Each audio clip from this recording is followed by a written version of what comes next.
NEET 2026 over हो चुका है and whole internet is talking about it.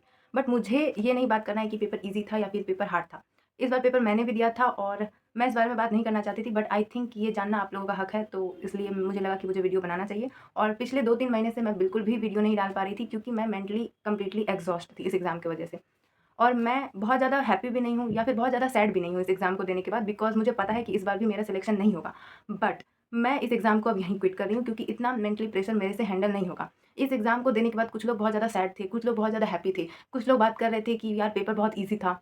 कुछ लोग को लग रहा था कि पेपर हार्ड है क्योंकि वो लोग पढ़ाई नहीं करके गए थे। बट मेरा जो हाल हुआ इस पेपर को देने के बाद वो ये हुआ कि मैं कंप्लीटली एग्ज़ॉस्ट हो गई इस एग्ज़ाम को देने के बाद। इस एग्ज़ाम को देने के बाद भी और इस एग्ज़ाम के जर्नी में भी मैं इमोशनली कंप्लीटली एग्ज़ॉस्ट हो गई। मैं बहुत ज़्यादा लोनली और डिप्रेस हो चुकी थी इस एग्ज़ाम के प्रिपरेशन के दौरान। एंड लास्ट के 3 महीने में ये हो रहा था कि मैं माइंड से कंप्लीटली कुछ ना सोच पा रही थी। मैं इमोशनली बेसिकली नम हो चुकी थी। और मुझे नहीं लगता है कि मैं इस एग्ज़ाम के लिए बनी हूँ या फिर फर्दर कोई भी कॉम्पिटिटिव एग्ज़ाम के लिए अभी 1 ईयर तक बनी हूँ। मेरा माइंड का मैंने कुछ पैटर्न इस एग्ज़ाम के थ्रू ऑब्ज़र्व किया था, जो कि मुझे लगा कि ये ख़त्म करना बहुत ज़रूरी है। ना ही एग्ज़ाम पॉइंट ऑफ व्यू से, बट मेरे लाइफ़ पॉइंट ऑफ व्यू से, जो कि मैं इन फ्यूचर में भी शेयर करूँ और शायद मैं भी ना भी करूँ। बट मुझे इतना पता है कि मैं जो भी करूँगी मैं इस वीडियो के थ्रू शेयर करते जाऊँगी आप लोगों को। बट नीट मेरे लिए नहीं था, इसलिए फाइनली मैंने डिसाइड किया है कि मैं इस एग्ज़ाम को क्विट करूँगी।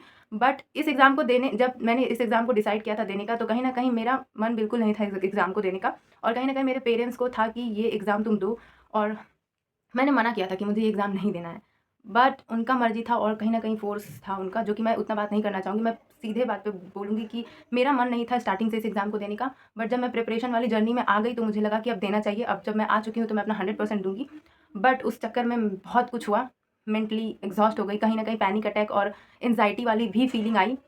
फीलिंग क्या आई, एक्चुअली हुआ भी, बट ये चीज़ें मेरे पेरेंट्स को नहीं पता है और किसी को भी नहीं पता है।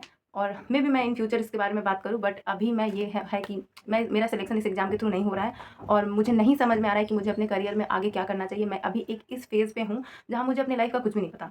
मुझे बस इतना पता है कि मैं बहुत ज़्यादा ट्रॉमेटाइज़ और एग्ज़ॉस्ट हूँ। और ट्रॉमेटाइज़ बोलने से का मतलब ये नहीं है जो लोग बोलते हैं कि अरे मुझे तो ट्रॉमा हो गया छोटी-छोटी बात पे, वो वाला ट्रॉमेटाइज़ वाला बात नहीं कर रही हूँ मैं।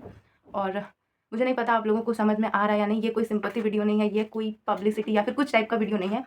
मुझे जस्ट लगा कि मुझे अपना एक फीलिंग शेयर करना चाहिए, तो मैंने इस वीडियो के थ्रू शेयर किया। अब मुझे नहीं पता कि इन फ्यूचर क्या होगा। प्लीज़ कमेंट सेक्शन में बताना कि आप लोग का कैसा एग्ज़ाम गया और आप लोग का किस टाइप का मार्क्स आ रहा है, और आप लोग अगर प्रिपरेशन कर रहे हो या फिर कुछ नहीं कर रहे हो, तो आप लोग अपने लाइफ़ में क्या सोचे हो करने का।